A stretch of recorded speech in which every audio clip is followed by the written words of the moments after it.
Okay, I'm gonna look like a whole behind hypocrite by doing this, but I'm just going to do it anyway. But when it comes down to it, though, some months, at least a month ago, I believe, I said that, yo, I really don't like Wuthering Waves' story that much. I don't really care for it. I was wrong. At least wrong on the aspect of characters and how they are handled in story. I still don't care about the overall narrative of Wuthering Waves. Let's just get that straight overall with how they kind of present everything. That's for sure. But at the end of the day, I will acknowledge that character story is definitely here. They definitely know how to cook with all this. And for Lova, I have never felt such emotion from a story in a good little minute, right? I'll be absolutely honest. The last couple of times I felt stuff from stories was easily anything from Kingdom Hearts, Union Cross, and Dark Road when the mobile games was still existing. I felt something when Baiju story quest happened in Genshin, and it made me tear the hell up, honestly. And I believe there's like another story quest within Genshin that made me feel that way too. But that was just how it was. I also felt this way with Final Fantasy VII Rebirth and how Aerith was throughout the whole dang game and how emotional I got because of the crazy ending of, oh, we saved her. No, we didn't. What the hell do you mean? And all that sort of stuff. And also Jesse, Biggs, and Wedge and how they kind of came through when Aerith was singing. It kind of made me cry up. I ain't gonna sit here and lie. And now with Phrolova, because all she wanted was to bring her people back, and even though it was going to be a terrible time, she just wanted her people back, and ultimately she couldn't do it. And I feel so bad for her. I feel so bad for her. And also, this breaks, I guess, one of those gacha curses I suggest it just does. Because Phrolova was, I guess, a villain? But not a complete, like, oh, I'm an evil asshole villain type character. But she was a villain, though, right? But ultimately, we know the reason as to why she, what she was doing, the way she was doing, and stuff like that, and everything of the sort, right? So she wasn't a ultra omega villain, but she was, I guess, villainous to a point, right? And ultimately, because of what has happened and all the waiting that she has done, she kind of felt like there was no other option but to choose this path. And to be honest, I don't freaking blame her, right? That's just how it is, but we'll get to that in a minute. Secondly, also, I guess she's like the first, well, I won't say first, but like one of those rare occasions where you're playing as a dead character in a gacha, which feels weird to kind of do now. Now that I know the story, it feels a bit weird to kind of have that around. I'm not gonna lie, it does, right? I get it that you could do that because again, it's a game after all, but still, it just feels sort of weird to kind of be running around as a dead character half the time, or at least if you pull that character, it kind of feels a little weird. But anyway, suffice to say, this is one of the better story quests I think I played, really, in general, in a minute, right? And granted, I'm like, why is the story just getting so dang good now? Why did it take Septimonths to finally for me to actually care? And granted, it's more so the characters that's carrying how things are going versus the actual overall story of everything itself. Because I'm not gonna lie, even something like Lupa, I love the hell out of Lupa. Lupa's best girl for sure. But at the end of the damn day, though, I don't really care for the whole, oh, you were trapped in the story and I took your role sort of thing. It was confusing for me. I really didn't like that personally. But Lupa as a character herself, I do like and do enjoy. Same thing with Cardathea. I don't really care about a lot of the other stuff that's going on around Cardathea, but I love the hell out of some Cardathea nonetheless. She's absolutely peak woman. Like, she looks better than Zelda. I'm not gonna sit here and lie. If we put her in Zelda's position, oh, that's some ass worth saving right there. Zelda's fine too. Nothing wrong with Zelda at all. But still, Cardathea is the only elf girl that I would give a damn about, if I'm gonna be honest, in terms of Zelda and that, at least in that personal opinion. When it comes down to it, both can get clapped up though. That's still not gonna change. But when it comes down to it though, this quest, bro, this quest has done a lot of things. One, for starters, it has a character that was obviously against the protagonist and very much stayed that way the entire dang time. And also, this quest did a little bit of different feelings for me when it comes to Rover, and now I just straight up hate Rover. Well, I don't hate Rover, but I don't like a lot about Rover now, right? Because the whole thing about her, obviously, the whole damn reason why this story is even happening is because, oh, Rover lost her memories or something like that. For what reason, we don't know. And now we know that, oh, she had a choice in the matter, right? We still don't know the context of what that choice was compared to the other options, whatever. But we now know that Rover did have a choice in the matter to choose to start over, to delete her memories and everything like that, versus whatever the other outcome would have been. So she did have a free choice into what actually was going to happen here. But it comes at a cost. And I love this so much because usually sometimes when we see stories where characters lose their memories and things like that, they either never really fully get it back, or they just straight up just like get it back, but then it's never really done in an overly explained way. And if you actually do it and do it sort of in the same way as they did with Phrolova, a lot of the time it's not really done in a way where it's fully detailed and you feel for each character and why they do the things that they do and stuff like that, right? Because they could have easily done that with Phrolova, give some half-ass excuse as to why she is the way she is, or don't really develop it nearly as much as they did within this story. But they absolutely did, and that is so great, right? Because literally Phrolova was promised that Rover would come back in some shape and form, and she waited for her for years and years and years, ultimately failing and failing and failing in her research and how she's going to do what she needs to do. And then ultimately, because Rover hasn't come back and fulfilled that promise, she gave up on her. She gave up on her and made her own choice to just dip off and do what she needs to do with the Fraxis, which, yeah, I understand that. And somebody could easily say, well, what about Shorekeeper? Shorekeeper was alone in the same amount of time, just as much, and she was fine.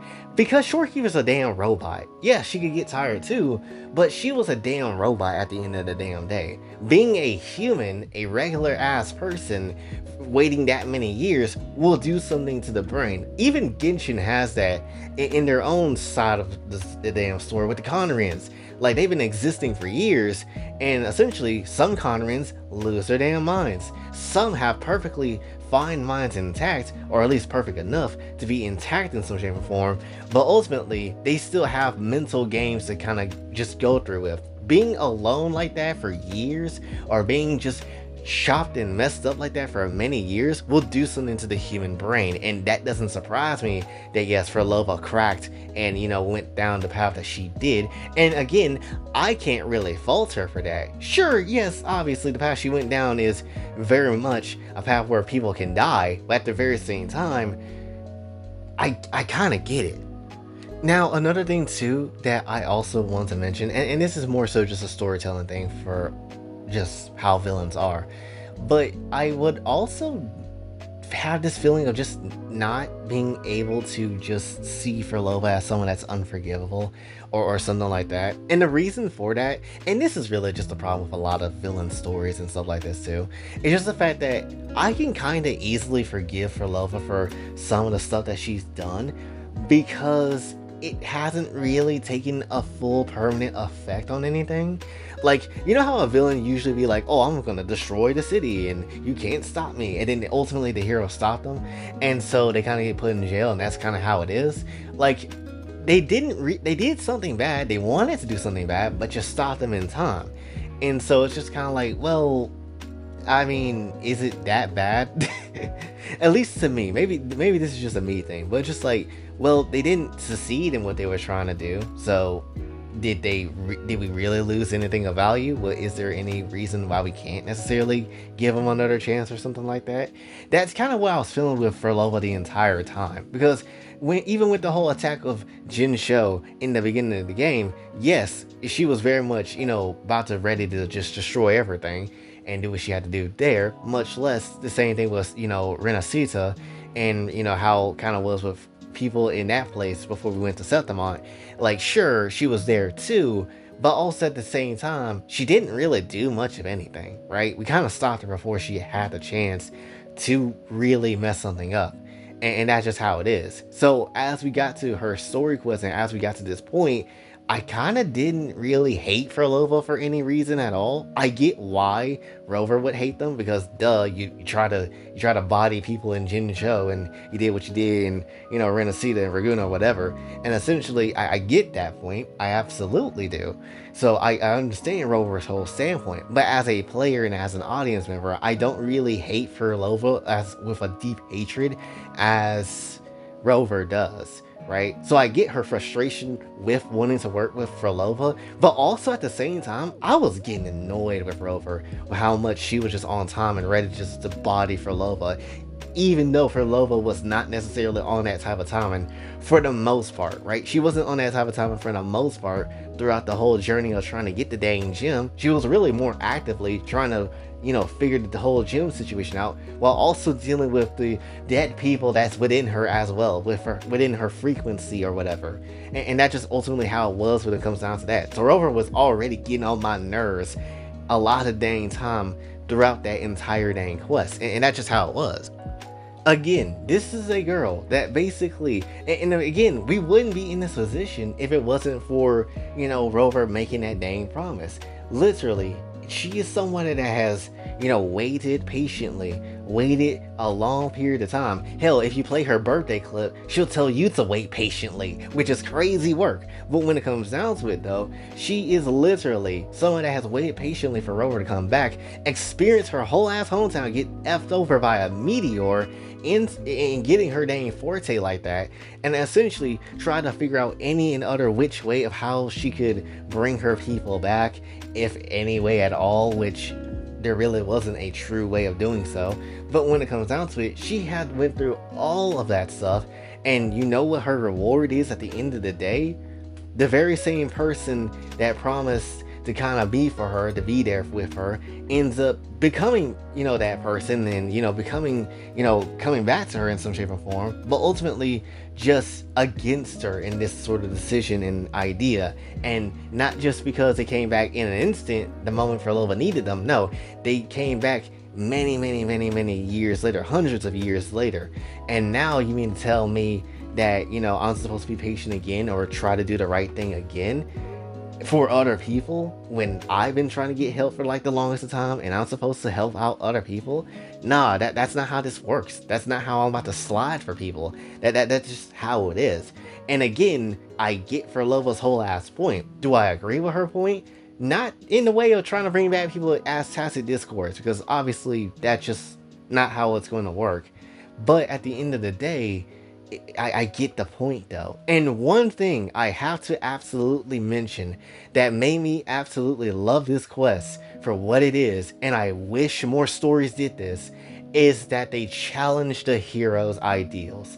I love that so much. Phrolova was very much obviously a villain in this, and Rover was basically calling them out, trying to make them do the right thing, or basically forcibly beat their ass in some shape or form. But Phrolova came back with her own clapbacks as well, right?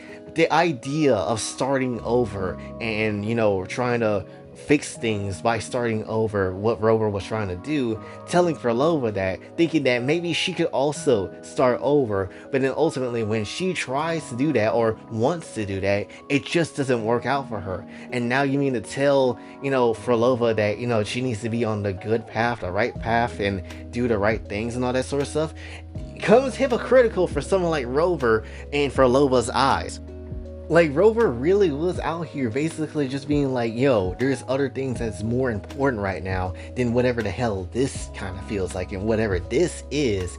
But Phrolova out here waited patiently for years, and again, ultimately didn't get anything of it. And then Rover had the audacity to try to correct them, to try to judge them for whatever mentality that, Phrolova ultimately ended up having.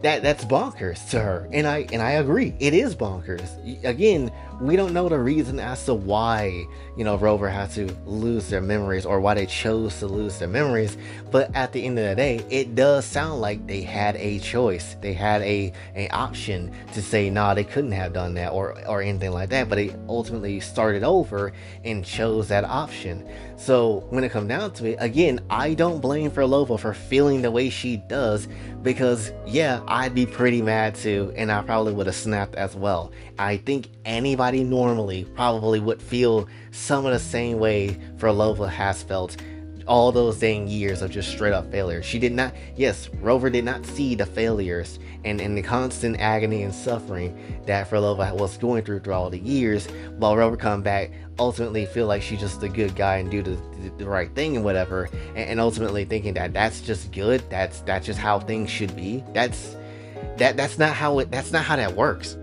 Also, I'm about to just dig into Rover's ass real quick, because if a lot of let's be real, if I'm correct, and correct me if I'm wrong, but I believe a lot of the stuff that's happening when in this place is because Rover dipped off and left, right? She created like the Black Shores and Shorekeeper too, I believe, and a lot of this stuff. She also had Jue as like her, companion at one point in time and all this sort of stuff. Basically, from what we can tell, the whole world is shifted around her in some shape and form, one way or another. And you mean to tell me whatever it was that important to dip off like that, you had no choice but to do so, and you think things was gonna be just okay, things didn't matter if you just did it like that and all that sort of stuff, like there's no consequence from starting over countless of times or however you did that shit. Like, yes, there is a problem here, yes, there is always going to be a issue here, right? That is just the whole damn point. You can't just start over, act like nothing happened, and then essentially forget everything and thinking, oh, everything's gonna be fine, when it's really not. What you left behind is still affected and is still ultimately left behind. It kind of reminds me of Wanderer's story quest, where this man literally went back in time trying to change the past, but ultimately for him to fail, and essentially, while yes, the world has forgotten who Scaramouche was, at the end of the day, things still happen. Things still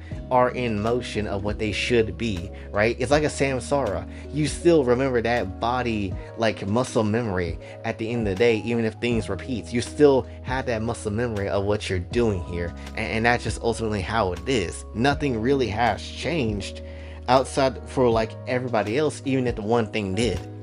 And like I said before, I absolutely understand Rover's, not liking of, Renova, wrong character. Renova may quick work a Rover, at least as far as I would imagine.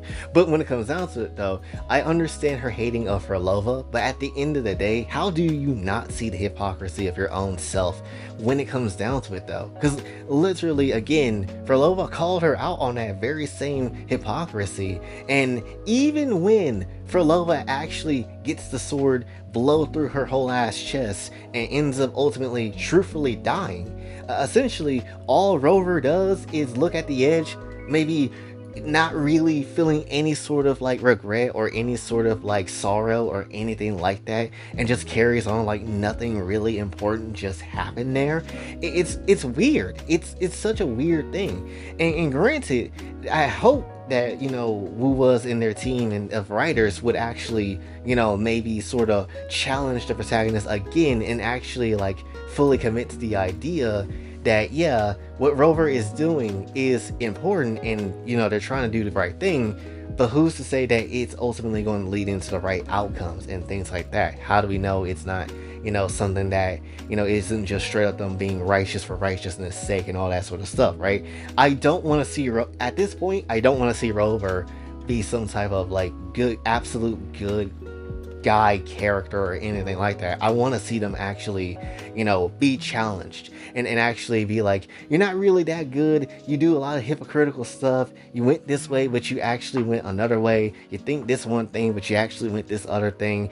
And I love when main characters are being tossed and turned into situations like that, because that is one problem I will definitely complain about when it comes to Genshin, is that there is so many characters that exist that are self-righteous, that are just good guy characters, and there's never really one that is good but never has their ideas challenged, right? Like that's just ultimately how it is. Yes, sure, Traveler is out there wanting to see their sibling for like the longest of time, and that's really the whole point, and they would dip off the planet if they could, but ultimately they stick with them to be such a good guy character and do like all the good guy things to the point their beliefs never really get challenged, right? Even though we have seen Traveler do some wild and stuff themselves, but they never really get challenged. And that's something I really don't like about, Genshin as a whole. It's just like you got a lot of characters that are self-righteous. They always win in the end, and that's fine. But at the end of the day, I would like to see their whole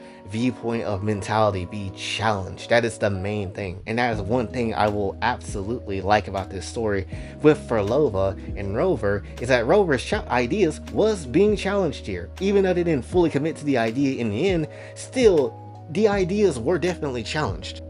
And I do feel like a character at least once should go through the whole idea of how their ideals will, be challenged in some shape or form.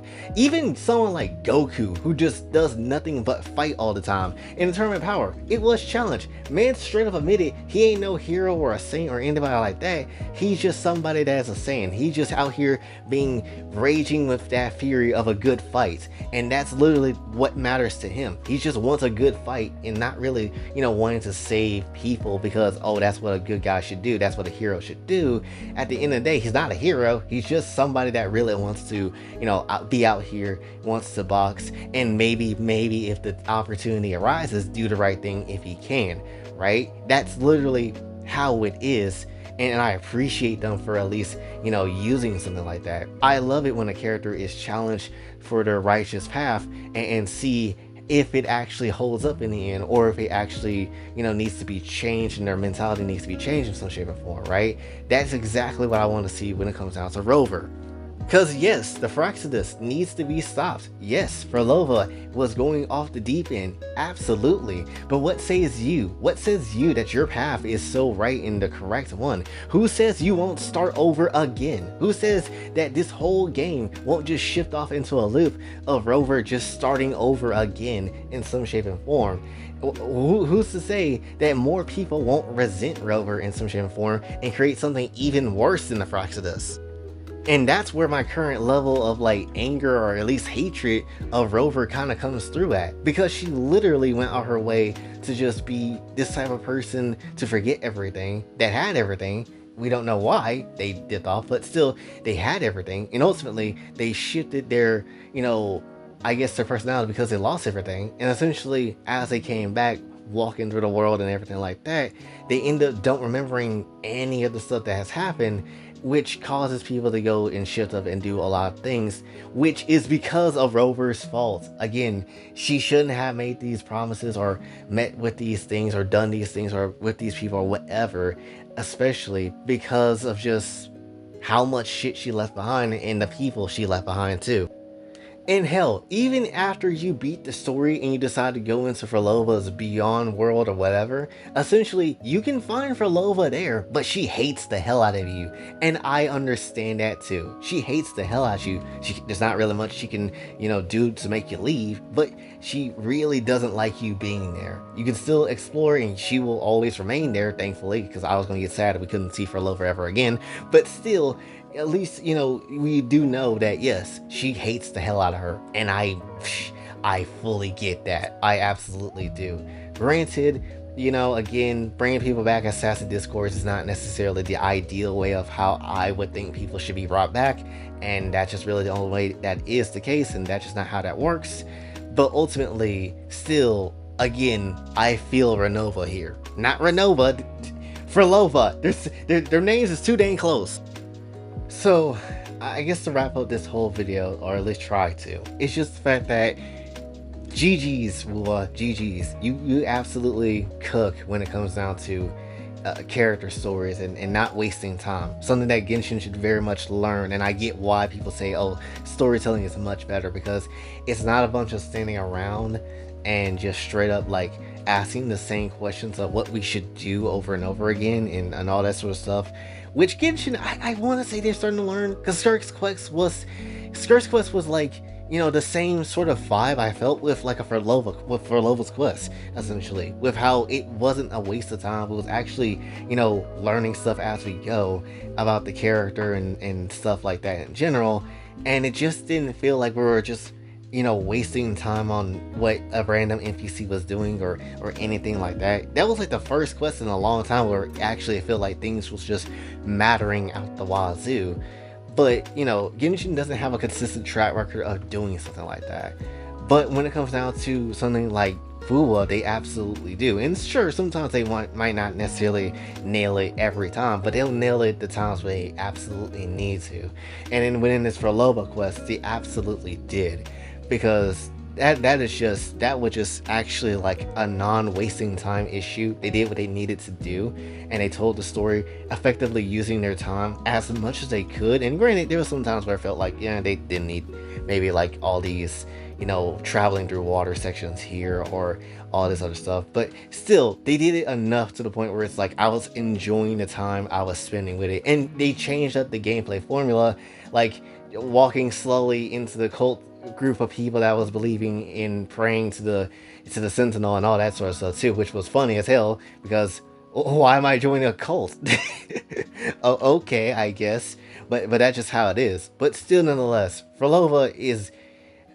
I love Phrolova. I can't say anything negative about her. Yeah, she was a villain, but I don't care. She was great. And I'm in the FU Rover club, honestly.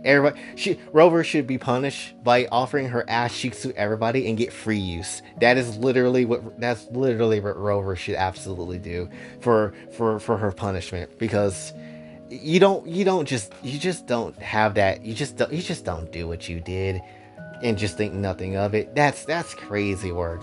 That's actual crazy work, right? Just to be absolutely real. So yeah, like again, this was very good. Love when main characters have their ideals challenged. It's something that even I, writing wise, want to do too in my own stories as well. And this is just really damn good. This is really excellent. But that is all I got to say for this one. So hopefully you did enjoy. If you did, be sure to like, share, subscribe, hit the bell notification on your way out. Also follow me on socials. And if you'd like to donate to the channel, Kofi and Cash App is available as well. And until then, it's been Boy J, signing off. Have a blessed day.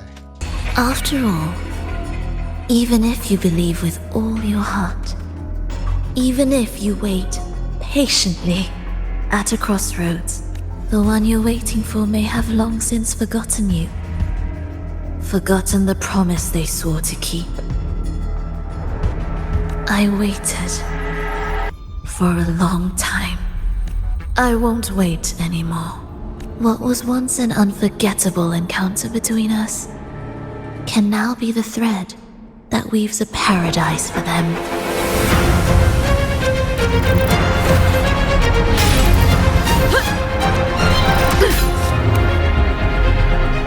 You've gone too far.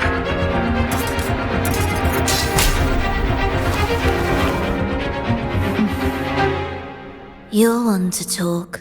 How amusing.